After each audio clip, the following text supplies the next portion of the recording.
Hey everyone, and welcome to Home with Home of Stars. Thank you so much for tuning in. Now, if you hear any music in the background, please note that that is my beautiful daughter, Cairo. Cairo insisted that she be on set today. She was having temper tantrums without being able to move her, and so she does have a little game going on in the background. So if you hear background noise, know that is what it is.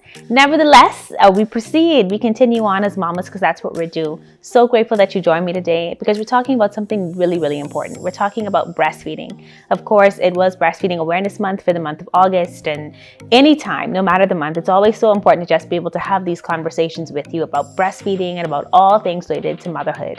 So today in particular, I wanted to talk to you about what happens when your baby does not latch. In this case in particular, I want to talk to you about my experience with Cairo. I had Cairo at 9 months. I think we were about 39 weeks, and so she came just before she should have come, but I had always known that I would have her on September 26th, and that's when she arrived. And it was just a smooth delivery, as smooth as deliveries can be after 15 hours of labor, her being my first child, and we just had a great experience after I got the epidural, of course. And it went well after she was born. I don't remember all the details because that was about 3 years ago, but I do know that a day after I had her, I just got a fever and I just wasn't feeling very well. I went into the restroom, and the next thing I know, I'm waking up to sounds of code blue, code blue. My husband and my mom are with me. They're holding me up, and a nurse is there as well. People are rushing into the room. Apparently, I had fainted. And so I had an elevated heart rate. I had a serious fever. They moved me from the maternity ward into another ward where they can monitor my heart rate and see what was happening with me. And so I spent an additional 5 days in hospital with them trying to figure out exactly what had gone wrong. So it ended up being a virus, and one that they weren't sure about or what caused it. But what that did do was separate Cairo and I long enough that she never got the opportunity to latch. To make matters worse, because I had taken so much medication as they tried to figure out what was happening with me in order to bring that fever down, the doctors didn't think that I would be able to breastfeed, at least for a bit. And so I took an additional 2 weeks just trying to get the medication out of my system so I could be in a position to try to breastfeed with her again. But by now, she's like 3 weeks old and she has no interest, absolutely none, in latching onto my boob. And as a mom, you know that you plan for this. You plan to have a great experience with your kids. You plan to breastfeed because, of course, you've always been told that breast is best. We do that though. We take on that pressure, and I know that I felt the pressure to make sure that she had the best, and that's what I thought would be breast milk. So I pumped and I continued to pump. I'd been pumping all along, even while I was taking the medication. I was pumping and dumping, and I was giving her bottles with the milk in it, but she just refused to latch onto that breast. I remember going to see 2 different lactation consultants, and I remember feeling so defeated when one lactation consultant said in particular, she's just not gonna suck. And I felt so discouraged. Like, isn't your job as a lactation consultant to make sure that she does suck? But it wasn't happening. And, I had a family member who was incredibly well-meaning that just said, well, why don't you just give up? Why don't you just stop trying to give her it? She obviously doesn't want it. And that broke my heart because I had been putting so much effort into trying to make this happen. Another well-meaning family member called every day, has she latched yet? Has she latched yet?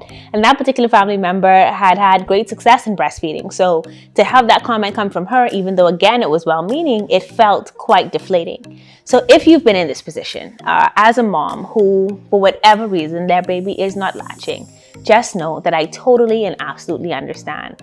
I understand the pressure that we put on ourselves. I understand the pressure that others put on us. Just know that we are able to still do it. And I did. At 3 months, my baby girl latched, and I was able to breastfeed her for a full year. And so I'm really proud of myself, 1, for sticking it out and not giving up, but 2, for doing some of the things that I'm about to share with you right now to make sure that that happened. So here's what I did to get my baby to latch. There are 5 different things that you can try. The first is this. Every single time that Cairo woke up, I put it to the breast. Every single time I wanted to pump, I put it to the breast.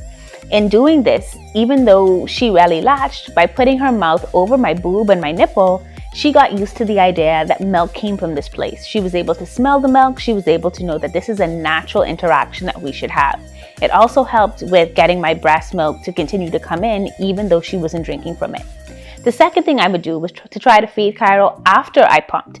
So this really worked well because my nipples were already elongated and she could get access to them easier. There was some milk left on there from the pumping, and so she could taste that right away, and it just made it easier for her to get that flow going, similarly that she would get with a bottle. So that was really helpful as well. The third thing I did was to use a nipple shield. Nipple shields are plastic coverings that you place over your nipple, and the plastic texture allows a baby to believe that they're actually drinking from a bottle. So that's actually really helpful as they transition into going from that bottle to the nipple. And that really, really worked for me. I give nipple shields all the glory because it really helped with us in getting this position together. I tried several different nipple shields until I found the right one. And of course, you're going to want to try the same thing so you can get one that physically works for you and baby's comfort. All of the points above that I mentioned happened after we had left the hospital. But if you're reading this post or seeing this video before you deliver, then I really would encourage you to make sure that you put that baby on your breast immediately. As soon as you deliver, try to get that baby to latch on. And you can just simply ask your nurse or your doctor before you go in, your midwife, tell them that you would like them to have that baby put on your chest, do a skin-to-skin interaction, and let the baby find the nipple, because that way you're not going to be dealing with any sort of stress related to not having that baby latch right away. Now, this is only going to work if the doctors and the nurses agree that it's safe for the baby. One of the things that I felt pressure about was the fact that, everybody was preaching that breast is best. And while I believe that a fed baby, a healthy baby, a well baby is the most important thing in the world. And so if your doctors don't have any concerns that the baby's not getting enough milk, then you want to continue to insist that they don't give them a bottle so as not to cause nipple confusion. But if it is that they believe that that baby needs milk to sustain its life, then by all means allow that to happen. The fifth and final point that I want to remind you about is to be kind to yourself and to be patient with yourself. I know the struggle of what it feels like to feel rejected, because that's what I felt. Every time I would bring Cairo to me, initially she would cry, she'd turn red, she'd literally fight me with her little fists, she'd kick me with her little feet. And I would want to cry too, because this was supposed to be a natural thing. But I had to remember the steps that got us there. I had to be patient with myself and her.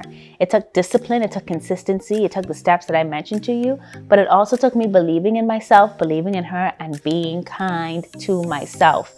So mamas, if you've been struggling, I hope these tips will help you to get that baby to latch.